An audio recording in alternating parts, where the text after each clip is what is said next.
Hey guys, the Ace, and today I want to tell you about an experience I haven't had in quite a long time. Recently, as of the date of this recording, yesterday, I went and watched a movie at the movie theater. I really personally just don't care for movies. I get bored pretty easily, and movies just never really piqued my interest. I much preferred like a couple episodes of a TV show over a full-length feature film. But again, I wanted to see this. Why? Because a long awaited movie ever since about 2015 had been released. That was Five Nights at Freddy's. So, I want to talk about that. Both the game and the movie, so kind of do like a mini review of this. So, let's get to it.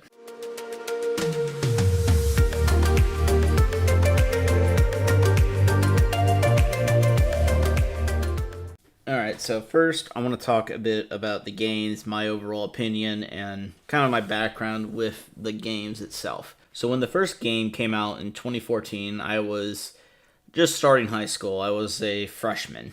When that game came out, I saw it. It didn't really pique my interest because I thought it was going to be another boring point and click horror game, and to an extent I kind of was right, but at the same time I had no idea that this would be the impetus of an entire giant franchise and memes and just internet everything. The giant fandom would follow. I had no clue what was going to come out of this game. So to give a little bit of background, I have played games 1 through 6. If you count Sister Location as game 5, I played 1 through 6, and my favorite ones is probably 1, 5, and 6. 2 through 4 never really captivated my interest. I think my least favorite one was 3 because of just kind of boring it was and how only one character in the game could actually kill you. Well, in the other ones, there was other characters that could. I kind of like 5 with just the amount of different tasks you have to do. And then 6 because you actually can control things, and there's an entire video about the ultimate strategy of these games, and 6 had multiple ones that may or may not work. So that one made it infinitely more replayable and actually somewhat fun, and you could take as much risk or as least amount of risk as you like. And I thought that was pretty cool. But speaking of the first game, I've played it, and you can see footage of me replaying it here. I just have one really big gripe with it, and is that the game itself, when you break it down, is pretty boring. It is the same repetitive task over and over and over again. Just check your lights, check the camera. Check your lights, check the camera for 9 minutes every night. It gets boring pretty quick. That's why I only ever played like a few days of it.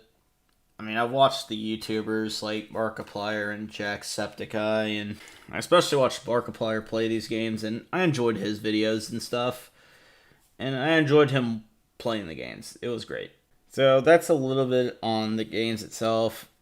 So to summarize, I liked the games, but I also really didn't like them. I kind of a moderate opinion. But one thing that I've heard for ever since the second game came out was the concept for a movie. The idea of a movie was floating around like, are we going to have a movie? Are we going to make one? Who knows?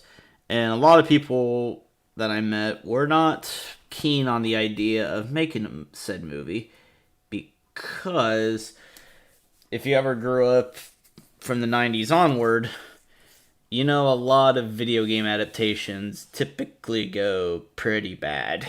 Like, they've been making adaptation, really since the 80s. All the adaptations have just been horrible. To video games, to either cartoons or movies, they've just been all universally terrible. Now, there are a couple exceptions here and there, and then even some bad ones. I think my favorite one being the Postal movie. It's a bad adaptation and a bad movie, but I actually did kind of enjoy it because it was meant to be offensive and hated. So I can respect it for that. So when I heard the concept of a movie and float around, I wasn't keen. And then I heard nothing about it, and I thought it was scrapped Or maybe it wasn't, and it was just going to be kept going on, stuck in production hell until now, when he got released. And the overall reception to it, I think, was best summed up by Penguin Zero. If you like the games and you're familiar with the lore, you're probably going to like the movie. And if you have no idea what the games are and you have no clue about the lore, you're probably not going to like the movie. So now I'm going to talk about the movie, and of course, spoiler warnings for the whole movie. So if you haven't watched it and you're planning on watching it and you don't want spoilers, click off now. So there you go. 3, 2, 1, go. Overall, I think the movie was actually pretty decent. I was expecting it to be much, much worse, but I was actually pleasantly surprised. Now, the movie itself isn't the greatest thing ever, but I still think it's pretty alright. So I'm going to give you a quick rundown of the plot. So the plot follows Mike, a pretty troubled man who's still dealing with the trauma of losing his little brother, Garrett. And he has to raise his kind of unique little sister, Abby, as he struggles to try to find a job. All the while, the aunt figure is trying to take away Abby from Mike. Eventually, Mike lands a job as a security guard at Freddy Fazbear's Pizza, where he notices weird things start happening on the second night that he visits. On the second night, when he goes back to work, he runs into Vanessa, the female cop, who also acts really, really strange and knows quite a lot about Freddy Fazbear's, but never really elaborates on any of this. So he continues working, and he continues to discover more and more about everything in Freddy Fazbear's, kind of what is happening, why is everything going weird, and especially when his little sister Abby shows up that can actually communicate and talk to the animatronics. Then eventually, his dreams become much more lucid, and he can actually control them in the Freddy Fazbear's Pizza.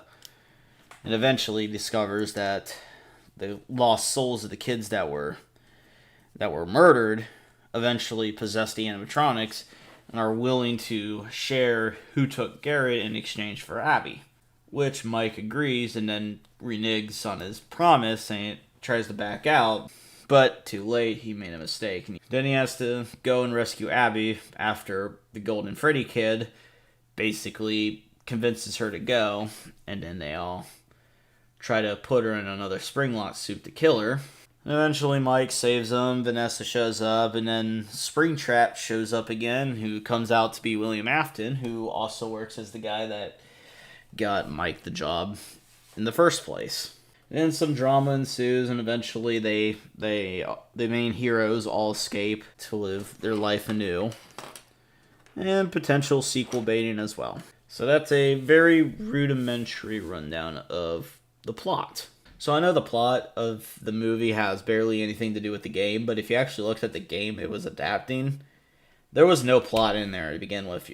I mean, just imagine a movie where Mike literally just sits at the cameras and just watches them, and that's the entire movie.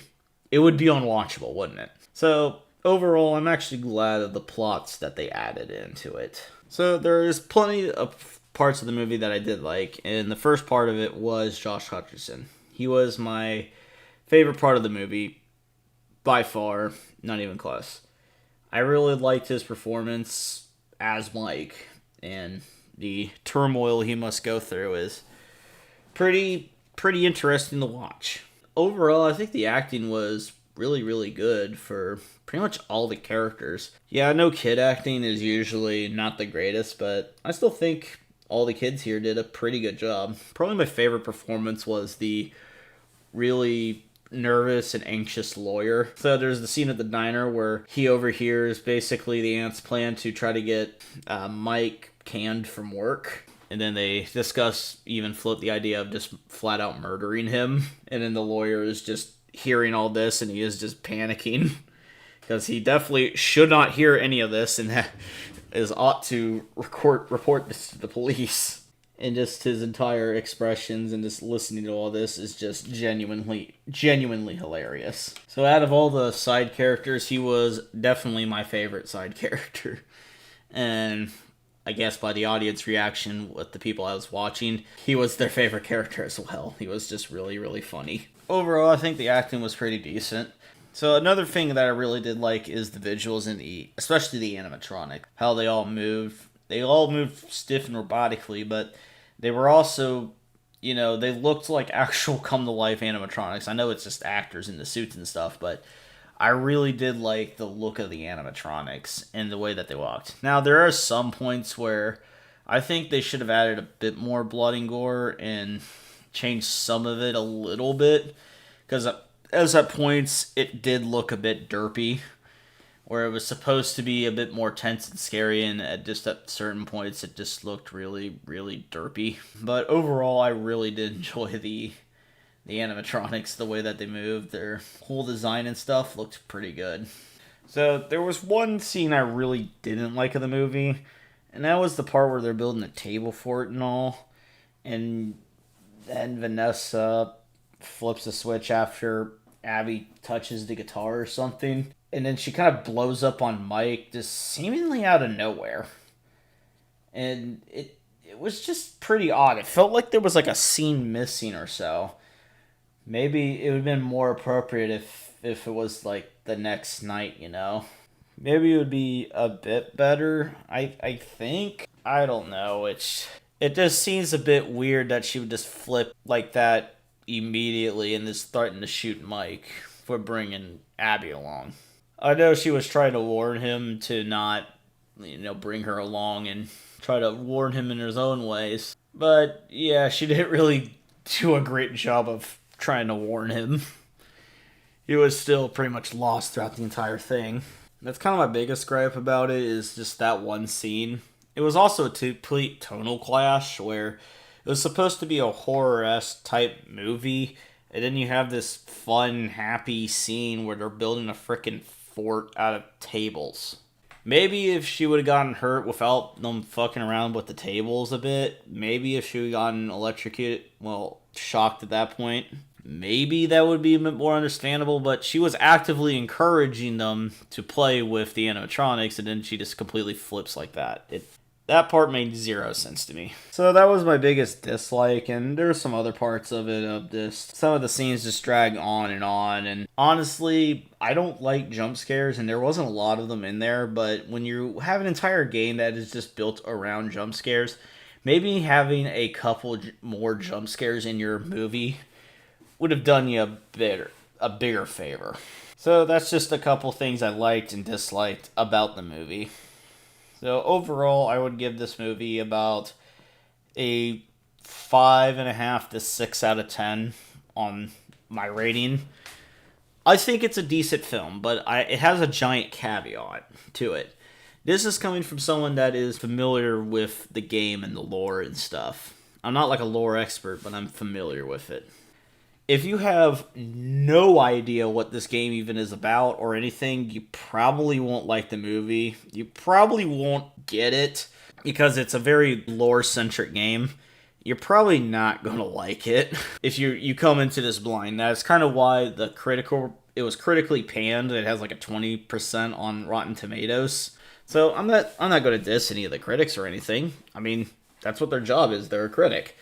And it seems that a lot of them probably haven't played the game, so they probably aren't very familiar with how the game works or a bit of the background of the game, it's totally fine. And it wasn't really meant for people that haven't played the game. That's why I give it a 6 out of 10. I personally thought it was a decent film. There was a lot of elements that could be better, and a lot of elements that could have been way worse. Honestly, I was expecting this movie to be way worse than what everyone was saying. And just because it's a video game adaptation. So yeah, overall, I think this movie was pretty decent. And if you are familiar with FNAF, I would definitely go check it out. It's definitely worth your while. Now, there is one thing about FNAF that I wish they would make. I wish they would make a Five Nights at Fuckboys movie, because that is going to be fucking hilarious. Anyways, guys, I'll see you in another video. See ya.